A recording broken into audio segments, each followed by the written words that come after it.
For our continued reading of the Bible through the year 2023, a reading of the book of Isaiah, chapter 14 through 16, followed by the Gospel according to Matthew, chapter 28, and these readings offered in the English Standard Version of the Bible by Crossways Publishing, a division of Good News Publishing of Wheaton, Illinois. Isaiah, chapters 14 through 16. For the Lord will have compassion on Jacob, and will again choose Israel, and will set them in their own land, and sojourners will join them, and will attach themselves to the house of Jacob. And the peoples will take them and bring them to their place, and the house of Israel will possess them in the Lord's land as male and female slaves. They will take captive those who were their captors, and rule over those who oppressed them. When the Lord has given you rest from your pain and turmoil, and the hard service with which you were made to serve, you will take up this taunt against the king of Babylon. How the oppressor has ceased, the insolent fury ceased. The Lord has broken the staff of the wicked, the scepter of rulers that struck the peoples with wrath, with unceasing blows, that ruled the nations in anger, with unrelenting persecution. The whole earth is at rest and quiet. They break forth into singing.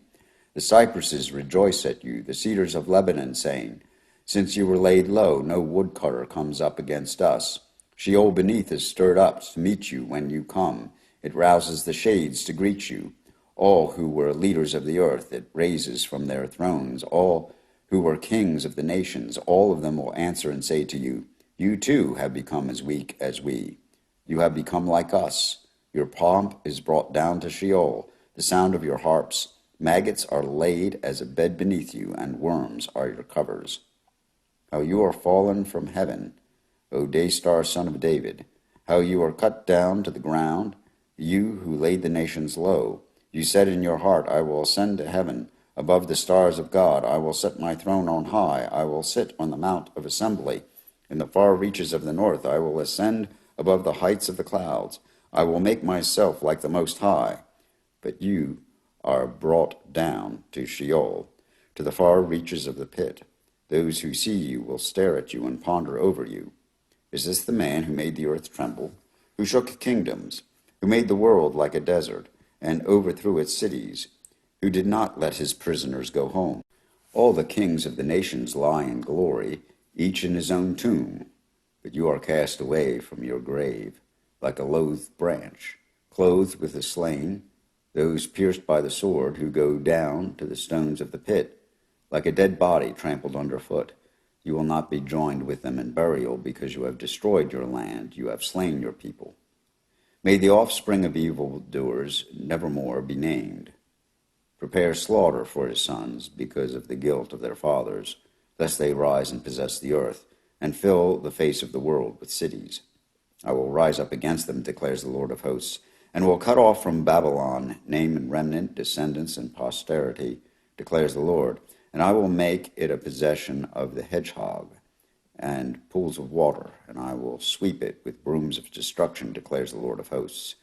The Lord of hosts has sworn, as I have planned, so shall it be, and as I have proposed, so it shall stand, that I will break the Assyrian in my land, and on my mountains trample him underfoot, and his yoke shall depart from them, and his burden from their shoulder. This is the purpose that I proposed concerning the whole earth, and this is the hand that is stretched out over all the nations. For the Lord of hosts has proposed, and who will annul it? His hand is stretched out, and who will turn it back? In the year that King Ahaz died came this oracle.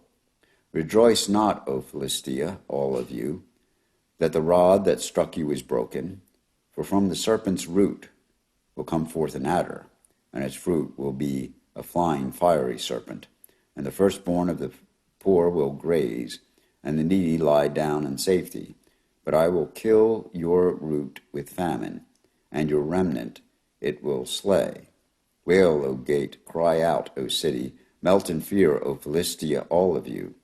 For smoke comes out of the north, and there is no straggler in his ranks. What will one answer the messengers of the nation? The Lord has founded Zion, and in her the afflicted of his people find refuge. An oracle concerning Moab. Because Ar of Moab is laid waste in a night, Moab is undone. Because Kir of Moab is laid waste in a night, Moab is undone. He has gone up to the temple and to Dibon, to the high places to weep. Over Nebo and over Medeba, Moab wails. On every head is baldness, every beard is shorn. In the streets they wear sackcloth. On the housetops and in the squares everyone wails and melts in tears. Heshbon and Elealeh cry out. Their voice is heard as far as Jahaz. Therefore the armed men of Moab cry aloud. His soul trembles. The heart cries out of Moab. Her refugees flee to Zoar, to Eglath, Shelishiyah. For at the ascent of Luhith they go up weeping. On the road to Horonaim they raise a cry of destruction. The waters of Nimrim are a desolation. The grass is withered, the vegetation fails, the greenery is no more. Therefore the abundance they have gained, and what they have laid up they carry away over the brook of the willows. For a cry has gone around the land of Moab. Her wailing reaches Eglaim. Her wailing reaches to Beer Elim. For the waters of Dibon are full of blood. For I will bring upon Dibon even more, a lion for those of Moab who escape, for the remnant of the land. Send the lamb to the ruler of the land from Selah by way of the desert, to the mount of the daughter of Zion. Like fleeing birds, like a scattered nest, so are the daughters of Moab at the fords of Arnon. Give counsel, grant justice, make your shade like night at the height of noon. Shelter the outcasts, do not reveal the refuge. Let the outcasts of Moab sojourn among you. Be a shelter to them from the destroyer, when the oppressor is no more and destruction has ceased, and he who tramples underfoot has vanished from the land. Then a throne will be established in steadfast love, and on it will sit in faithfulness in the tent of David, one who judges and seeks justice, and swift to do righteousness, and is swift to do righteousness. We have heard the pride of Moab, how proud he is, of his arrogance, his pride, and his insolence. In his idle boasting he is not right. Therefore let Moab wail for Moab. Let everyone wail, mourn, utterly stricken, for the raisin cakes of Kir Hareseth.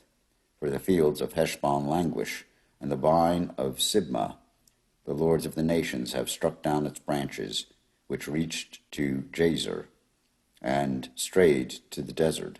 Its shoots spread abroad, and passed over the sea. Therefore I will weep with the weeping of Jazer. From the vine of Shibmah I drench you with my tears, O Heshbon, and Elealeh. For over your summer fruit and your harvest the shout has ceased, and joy and gladness are taken away from the fruitful field. And in the vineyards no songs are sung, no cheers are raised, no treader treads out the wine in the presses. I have put an end to the shouting, therefore my inner parts moan like a lyre for Moab, and my inmost self for Kir Hareseth. And when Moab presents himself, when he wearies himself on the high place, when he comes to his sanctuary to pray, he will not prevail. This is the word that the Lord spoke concerning Moab in the past.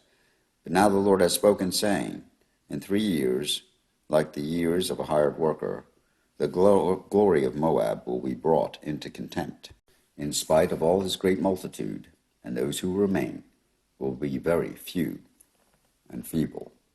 Here ends the reading of Isaiah, chapters 14 through 16. A reading of the Gospel according to Matthew, chapter 28. Now after the Sabbath, toward the dawn of the first day of the week, Mary Magdalene and the other Mary went to see the tomb. And behold, there was a great earthquake, for an angel of the Lord descended from heaven, and came and rolled back the stone and sat on it. His appearance was like lightning, and his clothing white as snow. And for fear of him the guards trembled and became like dead men.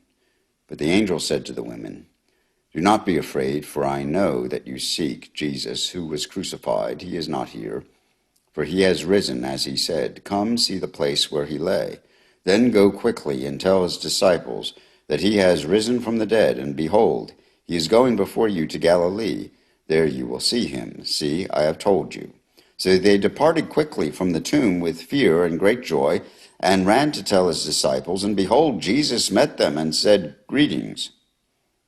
And they came up and took hold of his feet and worshipped him.